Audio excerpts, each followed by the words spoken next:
ಹೆಂಗ್ ಆ ಥಾಟ್ ಬಂತು ನಿಮಗೆ ಈ ಡ್ರೆಸ್ ಕೋಡಲ್ಲಿ? ಜೊತೆಗೆ ಆ ಡ್ರೆಸ್ ಡಿಸೈನ್ ಮಾಡೋ ಐಡಿಯಾ ಕೊಟ್ಟಿದ್ದು ಯಾರು?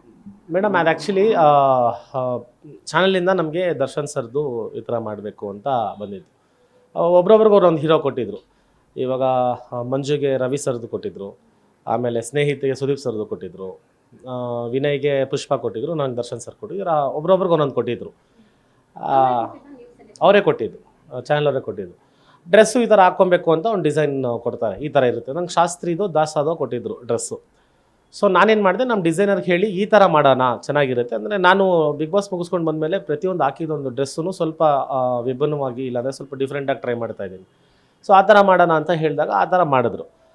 ಆಮೇಲೆ ಕೈಯಲ್ಲಿ ಮಚ್ಚ ಬೇರೆ ಇತ್ತು ಪ್ರಾಪರ್ಟಿದು. ನಾನೇನು ಅಂದ್ಕೊಂಡೆ, ಅದಕ್ಕೆ ಆ್ಯಪ್ಟಾಗಿ ಯಾವುದು ಮಾಡ್ಬೋದು ಅನ್ನೋದು ಒಂದು ಥಾಟ್ ಬಂತು. ಸೊ ಅದನ್ನು ಮಾಡಿದ್ವಿ ಹೊರತು it was not planned or intentional. So ಅದು ಪೂರ ಫೈಬರ್ ಮಚ್ಚು ಅನ್ನುವಂಥದ್ದು ಯಾವಾಗ ಗೊತ್ತಾಯಿತು? ಅದು ಪೊಲೀಸ್ ಅವ್ರಿಗೆ ದಾಖಲೆ ಎಲ್ಲ ಕೊಟ್ರಿ, ಅದ್ರ ಜೊತೆಗೆ ಸಾಕ್ಷಿ ನಾಶಕ್ಕೂ ಮಾಡೋವಂಥ ಯತ್ನ ಕೂಡ ಮಾಡಿದ್ರಿ ಅನ್ನೋಂಥ ಒಂದು ಆರೋಪ ಬಂತು. ಅದ್ರ ಬಗ್ಗೆ ಹೇಳ್ತಾ ಇದ್ದಾರೆ. ಅದು ನಿಮ್ಮ ವೈಫ್ ಕೂಡ ಇನ್ವಾಲ್ವ್ ಆದರು ಎಲ್ಲೋ ನಿಮ್ಮನ್ನ ಎಸ್ಕೇಪ್ ಮಾಡೋದಕ್ಕೆ, ಬಚಾವ್ ಮಾಡೋದಕ್ಕೆ ಅಂತ? ಇಲ್ಲ, ಅಕ್ಷಿತಾ ಇದರಲ್ಲಿ ಏನೂ ಇನ್ವಾಲ್ವ್ಮೆಂಟ್ ಇರಲಿಲ್ಲ. ನಾನು ವಿನಯ್ ಒಳಗೆ ಕೂತಿದ್ದಾಗ ನಾನು ನನ್ನ ಫ್ರೆಂಡ್ಸಿಗೆ ಹೇಳಿದ್ದೆ ಥರ ಹೋಗಿ ತೊಗೊಂಬಂದ್ಬಿಡ್ರಿ ಸೆಟ್ಟಿಂದ ಅಂತ. ಪಾಪ ಅವ್ರು ವೀಡಿಯೋ ನೋಡಿದ್ದಾರೆ, ಅಲ್ಲಿ ಒಂದು ಹಲವಾರು ಮಚ್ಚುಗಳಿರುತ್ತೆ ಸೆಟ್ಟಲ್ಲಿ. ಸೊ ಯಾವುದೋ ಒಂದು ಅದ್ರ ಥರ ಇದೆ, ತೊಗೊಂಬಂದ್ಬಿಟ್ಟಿದ್ದಾರೆ. ನಾವು ಆ ಟೆನ್ಷನಲ್ಲಿ ಏನು ಮಾಡಿದ್ವಿ, ನಾವು ನೋಡ್ಕೊಂಡಿಲ್ಲ ಕರೆಕ್ಟಾಗಿ. ಏನು ಸ್ವಲ್ಪ ಡಿಫ್ರೆಂಟ್ ಐತಲ್ಲ ಅದು ಇದು ಅಂತ ನಾವೇನು ನೋಡ್ಕೊಂಡಿಲ್ಲ. ಸರಿ, ನಾವು ಆಯಿತು ಅಂದ್ಬಿಟ್ಟು ಕೊಟ್ಬಿಟ್ಟು ಬಂದುಬಿಟ್ವಿ. ಅದು ನೋಡಿದ್ರೆ ನೆಕ್ಸ್ಟ್ ದಿನ ಮಾರ್ಕ್ ಮಾಡಿ ತೋರಿಸಿದಾಗ ಶಿಟ್ ಇದು ಕೊಟ್ಬಿಟ್ಟಿದ್ದಾರಾ ಅನ್ನೋದೊಂದು ಮೈಂಡಿಗೆ ಬಂತು. ಬಟ್ ಆದರೆ ನಾವು ಇದನ್ನು ಹೇಳಬೇಕು ಅಂದರೆ ಏನು,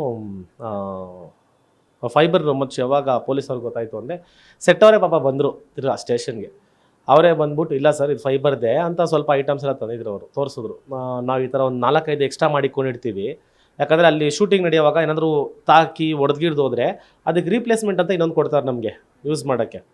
ಸೊ ಅದು ಈ ಥರ ಆಗಿದೆ ಹೊರತು ಏನೋ ಇಂಟೆನ್ಷನಲ್ಲಿ ಅಲ್ಲ ಸರ್ ಅಂತ ಹೇಳಿದ ಮೇಲೆ, ಅವ್ರು ತೋರಿಸಿದ್ಮೇಲೆ ದೇವ್ ಲೈಕ್ ಓಕೆ ಫೈನ್. ಮೇಡಮ್ ಅದು ನಂದು ಶೂಟಿಂಗ್ ಮುಗೀತು. ಶೂಟಿಂಗ್ ಮುಗಿದ್ಮೇಲೆ ಅವತ್ತು ನಾನು ಬೇಗ ಬಿಟ್ಟೆ ಶೂಟಿಂಗು. ನಾನು ಚಿತ್ರದುರ್ಗಕ್ಕೆ ಹೋಗಬೇಕಾಯಿತು ನೆಕ್ಸ್ಟ್ ದಿನ. ಅವತ್ತು 2 ಗಂಟೆವರೆಗೂ ನಡೆದಿದೆ ಶೂಟಿಂಗು. ನಾನು 9:30ಗೆ ಬಿಟ್ಬಿಟ್ಟಿದ್ದೀನಿ.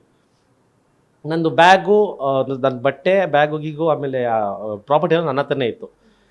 ಸರಿ, ನಾನು ಅರ್ಧ ದಾರಿಗೆ ಬಂದಮೇಲೆ ನಾನು ನೆಕ್ಸ್ಟ್ ದಿನ ಫಂಕ್ಷನ್ಗೆ ಹೋಗ್ಬೇಕಾಯ್ತು. ಗಾಡೀಲಿ ಬೇರೆಯವ್ರು ಬರ್ತಾಯಿದ್ರು. ಸೊ ಅದಿದ್ರೆ ಚೆನ್ನಾಗಿ ಕಾಣಿಸಲ್ಲ, ತಪ್ಪಾಗುತ್ತೆ ಅಂದ್ಬಿಟ್ಟು ನಾನೇನು ಮಾಡಿದೆ, ಕೇಳಿದೆ ಫೋನ್ ಮಾಡಿ ಸರ್ ಪ್ರಾಪರ್ಟಿ ಅವ್ರನ್ನ, ಸರ್ ಇದೇನು ಮಾಡೋದು ಅಂತ. ಇಲ್ಲೇ ವಾಪಸ್ ತಂದು ಕೊಟ್ಬಿಡಿ, ಇಲ್ಲಾಂದರೆ ಲಗ್ಗೇರಿಲಿ ಇದೈತೆ ಗೋಡೌನು, ಅಲ್ಲಿ ಕೊಟ್ಬಿಡಿ ಅಂದರು. ನಾನು ತಿರ್ಗಾ ಅಲ್ಲಿ ಹೋಗೋ ಪೇಷನ್ಸ್ ನನಗಿರಲಿಲ್ಲ. ಇನ್ನೊಂದು 3-4 ಎಕ್ಸ್ಟ್ರಾ ಇರುತ್ತೆ ಅವ್ರ ಹತ್ರ. ನಾನು ಕೇಳಿದೆ, ಸರ್ ಎಕ್ಸ್ಟ್ರಾ ಇದೆಯಾ ಸರ್ ಅಂದೆ. ಇದೆ ಅಂದು. ಸರ್ ಬಿಸಾಕ್ಬಿಡ್ಲಾ ಅಂದು. ನಾನು ನಿಮ್ಮ ಇಷ್ಟ ಅಂದರು. ನಾನು ಬರ್ತಾ ಅಂದವೇ ಬಿಸಾಕ್ಬಿಟ್ಟು ಬಂದೆ ಅಷ್ಟೇ. ಇಟ್ಕೊಂಡೇನು ಯೂಸ್, ಅದು ಬೇಡ, ಹೆಂಗಾದರೂ ಫೈಬರ್ ಅಲ್ವಾ ಅಂದ್ಬಿಟ್ಟು ಚೆನ್ನಾಗಿರಲ್ಲ ಅಂದ್ಬಿಟ್ಟು ಬಿಸಾಕ್ಬಿಟ್ಟು ಬಂದೆ. ಬಟ್ ಇಷ್ಟು ದೊಡ್ಡ ನ್ಯೂಸ್ ಆಗುತ್ತೆ ಅಂತ ಕನ್ಸು ಅಂದ್ಕೊಂಡಿರಲ್ವಲ್ಲ ನಾವು. ಇಷ್ಟು ದೊಡ್ಡ ಸೀನ್ ಆಗುತ್ತೆ, ಇಷ್ಟು ದೊಡ್ಡ ವಿಷಯ ಆಗುತ್ತೆ ಅಂತ.